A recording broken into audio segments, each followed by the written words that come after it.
Hi friends, we are going to show you the 2019 Hyaluronic Pen. So what's the difference between this device and the older pen? The older pen has a handle that you crank. When you crank it, it pretty much pressurizes the pen and it allows it to inject and pump filler. So it has the cranking device, the older type, has only one type of pressure level. The difference between that one and this one is that this one does not use a handle, that's one, and it has 3 levels of pressure of insertion. Each one will insert it a little deeper than the other one and will spread it out, whatever you're gonna inject with the pen. So with the one that has the cranking lever, every time that you crank the lever, you're going to be damaging the handle area. So every time that you do this, that handle is getting weaker and weaker. So after a certain period of uses, it will break. So that's when you know that you've purchased a low quality pen, because of the material that it's made up will break after less than 20 pumps. So that's the difference. The good quality material will give you a guarantee of at least a certain amount of pumps. So keep that in mind when you purchase. Also, if for some reason your pen breaks before the guaranteed amount, then you can request them to replace it and give you another one. But again, everybody yanks it differently. If I actually do it myself, I will probably mess up that pen sooner than it should be, because I like to kind of pull strongly and weaken that handle, because I like to almost hear it pop, like, you know. So yeah, if you're that type, then I suggest use this pen instead. Okay, so let me talk about this pen. And the components are the parts. So this is the dosimeter, or the dosage scale. It goes up to 50. Why? Because this pen is for inserting up to 0.5 mLs. Okay, there is a smaller one that is for 0.3 mLs. I don't suggest it unless you're going to do very small areas, very little amount of insertion. This would be the ideal thing. That way you don't have to be having so many ampules or syringe little cartridges installed on the tip and stopping every time you finish one, putting on the other one. You kind of save some time on that. This is the main base, and this is what you want to hold whenever you're moving the dosimeter or cranking. So mostly when you purchase it from the store online, it already comes preloaded. And let's find out. If you actually press it as is, if you notice it's at the very end to the max, it's locked. It will not allow you to press it. Why? It's like a lock mechanism, which is pretty cool. That way, if you ever get to travel with it and you're doing mobile work, and it's kind of moving around your case, your professional case or something like that, it does not go off. Okay, so that's a good thing. So in order for it to work, I would have to loosen it up a little. You can feel it. You can actually feel it kind of loosens up. It becomes very nice and flexible and loose. And that's where I can actually press and it'll release. So listen to this. Hear that? Okay, so that's how it's released. Okay, so let me go ahead and twist it counterclockwise so I can expose the different levels. This device has 3 levels. You can also hear like a spring. You hear that? Okay, that's because the spring inside is opening up as I am counterclockwise turning. Okay, here are the 3 levels. 1, 2, 3. So the 0 doesn't count for anything. Okay, it's just pretty much placed as a guide. So if you actually crank this and load it and then place it on a 1, then you can do on a 1. This first level is considered to be the light level. It's good for like very fine superficial lines that are starting to be visible. And you're going to be doing treatments like sometimes crow's feet, they're finer around the mouth, you know, even on the sides of the nose. They can form when people smile, the cheeks, as they're smiling, it's forming those little fine lines. So wherever you see fine lines, even the forehead, the very fine lines forming, the number 1 would be the ideal one to use, okay? The second power level is what we call the moderate level. Now, the moderate level is the average level used for almost any filler or implanting of any type of solution for treatment purposes. And so we're talking doing lip augmentation, you know, medium to very marked wrinkles and lines like glabella, sometimes the deeper ones on the forehead, for example, or deeper ones on the crow's feet, or inserting of the trough, the tear trough, or the marionette lines, you know, anything like that that basically needs more nasolabial lines. Okay, so this is the one you're going to do. For lip contouring, which is just the edge, you don't want to use a 2 because you're going to go in too deep. You want it to be just a little bit below the line, the vermilion line. And so we use a 1 for contouring of the lips. Again, filler is for, and augmentation is for 2. So what is the 3? Though it's a very powerful level, and it really goes in depth, I don't suggest you using a number 3 for 2 reasons. 1, if you are going to insert filler that you want implanted so it can show volume, this is not the one. It's going to go deeper, so you don't want that. This is only good for like super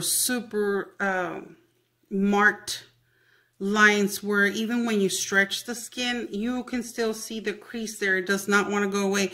Then you can implant thicker filler with a number 3. It has the power to put it in there without the device struggling to insert it. So then you want to use that. It's also used commonly for weight loss therapy, the weight loss lipolysis, and we do sell that product online too if you're interested in that. So what it does is it will implant the solution nice and deep into the fatty tissue so that it can break it down, and then the body takes it out, and people start losing 2-3 inches per week or more. It depends how many treatments they do and how often. And there's more information, like I said, online. You can go in there and see that. This cannot be used for the chin. If you have a double chin and a person wants to treat it and put some lipolysis solution, you do not use the 3. Why? Because in the chin area, it's not too thick, and you want to be very careful of how much you input and where you put it on the chin. And I'll try to make a video that talks more about the lipolysis details and where to put it and how to put it in the future, so be on the lookout for that.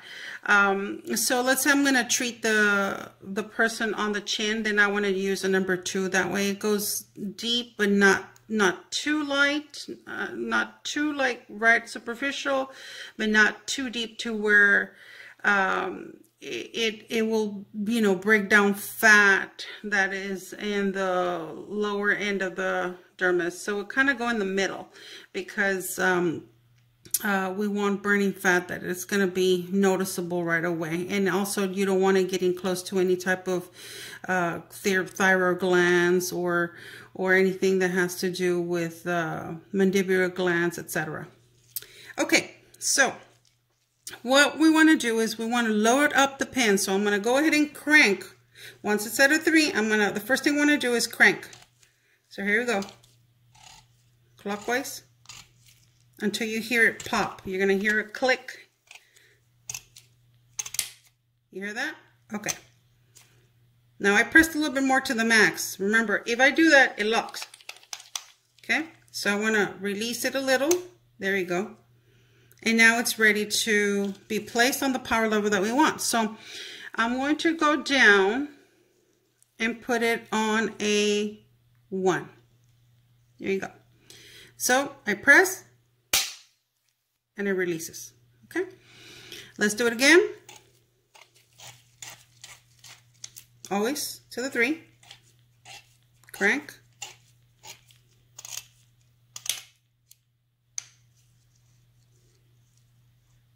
Let's do number 2.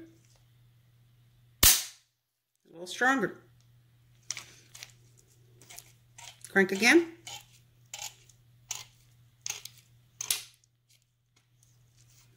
Now we're going to put number 3. There you go. Stronger. Stronger than that. You can feel it. This pen moves. Okay, so that's why the handle is very important. All right. So, very important thing that you need to understand is this pen handle can actually go a little bit further out than 3. You have to be very careful because once we apply the Ampoule, if you actually press on the button and it's at this level up right after 3, what's going to happen is it's going to push this, boom, so hard, it's going to break the tip. This is a very strong Ampoule, and the plastic on this Ampoule is very good, but you can break it, and it has happened to me many times as I'm testing it, that this part right here pops out because this is so strong that as the plunger is hitting with all that pressure, it's going to break this part right here. So you want to be very careful. Okay, so you want to always have it right on the 3. Okay, same thing goes with all the other levels. All right, so I'm going to crank it. There you go, it's locked. So I'm going to leave it like that. I'm going to come back, open up the dosimeter to the max. There you go. And I'm going to prepare my Ampoule. So my Ampoule can take up to 50 units or 0.5 mLs. So I basically grab my liquid. I can do 2 things. I can remove it, which is very common for people to use a syringe that already comes in the package. So open up your package, it has a syringe, you adapt the needle, and you basically just squeeze in the filler gel inside, or the solution, and then you apply this. Okay, you never overfill because you still have to press on this little plunger, and you need a little bit of air. Normally we fill up and we want to leave some space of about 10 units or 0.1 ml. That way we can push up, remove any bubbles, and have it ready. Okay, when you apply this, if you were to apply this and it's at less, it's not going to let you. Okay, because inside of it, and let's see if you can see it, inside there's like a little metal in there, which is the hammer. Okay, so want to make sure that you press, you actually pull it out, okay, to the max, and then apply it. You tighten it, and you're good to go. Notice that it allowed me to tighten it all. Okay, so when I actually move this dosimeter, if you actually twist, you're gonna feel where it already touches the tip. Let's see. Oh, it's moving on me. It's moving.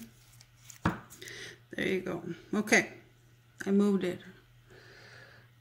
Let's do it again. You should feel it. Let me see. Right there. So it's marking me, that's the amount where it's at. So if you actually don't feel it all completely, it's okay. This device will allow you to feel as soon as you are at the right place that matches with the amount of liquid that you have in there. Okay, so it's already locked. I want to then come back, return, put it at the level that I want. I'm going to go ahead and put it at A1. Remember I told you that's the first level. Okay, never put it on less of that. If you do that, again, it's going to spit. So let's put a 1. And then once it's at a 1, we're going to just apply pressure. There you go. So when you did that, it actually, the hammer actually kicked the liquid out through here. Okay, so for you to visualize it and see it, I'm going to go ahead and put some color liquid in here so you can see how this works. Okay, so I'm going to remove this and let's try out. I've prepared some liquid that is kind of similar to filler. So let's see. Hopefully I didn't do it too thick. I put some water and some glycerin, some food coloring. So I'm going to push this little plunger down completely. Now, when you buy the kit from us, it already comes with what is known as a filler adapter. This little adapter is designed so that you adapt it. You put in the tip of your ampoule. And it's pretty cool because you can actually insert this into your syringe instead of putting the needle. You insert it into the syringe and it'll allow you to extract the filler or the liquid without having bubbles. So I love this.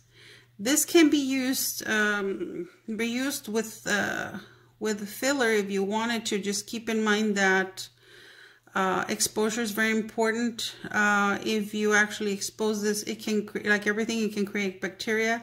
So my suggestion is that you use this per syringe. So if the syringe you just open, you're going to be using part of it, you want to go ahead and then use one of these pretty much per syringe. Okay, so these are disposable. They're used and then thrown away. Some people like to wash them. I don't know if I want to do that. Honestly, I don't suggest that. This has also been said about the ampoule. Don't do that. You're going to use an ampoule. Once you're done with it, you don't reuse it for another client. Okay? Some people have actually used it, and when they finished up the liquid, they remove it and they suck in more filler and then use it for application purposes. As long as the tip is not broken, you can do it with the same client right there. When you're doing that session, you can, yes. That's a way of saving for ampoules because these can be expensive. But concerning you washing it, cleaning it, and reusing it, I don't care if you say you're going to sterilize it in a machine. You do not do that. For precaution purposes, for the care of your client, you do not do that. Okay, going back. So let's go ahead. I'm going to just simply use it directly like this. I'm going to go ahead and suck in some of that. This thing is nice and thick. It's taking a little while for it to fill in. And here you go. Okay. So again, you want to leave about 0.1 available for you to, and I'm going to remove this. Okay, put it on the side. Okay. Let me do this. All right. Okay, so I'm going to pull out the little plunger just so that I can remove any bubble. I'm going to tap, tap, tap, tap. There's a little bubble in there. Kind of moving slowly, but it's there. We want to make sure that that bubble goes away, okay? Almost there. Here you go. Nice and thick. Okay. So now I'm going to push it up so that it hits the very top and you can see a little bit of it pop up. There you go. Okay. Okay, so now that it's ready, I'm going to, and it's about 4 right now, 4 mLs. I mean 0.4 mLs. So I'm going to attach it. Now it is at a 4, so keep that in mind. And if we need to pull out a little, just to be sure that we don't, if you actually press it down and it's not at that same amount as here, it's gonna squeeze everything out as you're trying to screw it on. So keep that in mind. You don't want to waste product. Okay, so we got it. All right, so now we need to make sure. Let me grab a napkin. I have a disorder, guys. I cannot have that stuff on my fingers, even though I'm wearing gloves. It kind of makes me uncomfortable. Okay, so it's ready to go. It's already pumped. We're at a 3. Is it pumped? Let me see. Oh, it's not pumped. There you go. All right, there we go. So now we're going to put it at a 1. And we are going to do the first test. Ready? Nothing happened. Test. Always test your pen. It could be calibrating here and not release anything or spit out very little. So always do the first one on your pad on the side before you actually start inserting. Let's do it again. Crank, crank, crank till 3. Crank it all up until it loads. There you go. Now we're going to put it at a 1. You always want to make sure, again, this is to the very top, and you have to feel it. You have to feel it kind of lock. Let's see. There you go. You see how the liquid is barely coming out? Okay. If you push more, that liquid is going to continue coming. Watch. See? So you have to stop there. Okay? All right. Let's clean. Okay. And we are at a 1. Very important. Okay. Ready? Let's do it again. There you go. Okay. So this is the amount that was inserted. Okay? Keep that in mind. Okay, what you just saw right now is what's going to happen under the skin. Of course, maybe half of that spread circumference. Why? Because in the skin, it's a lot thicker. It's not going to spread out so easily. So you have to keep in mind that gel, when it inserts, it goes inside and then it goes like this. Okay, it spreads out.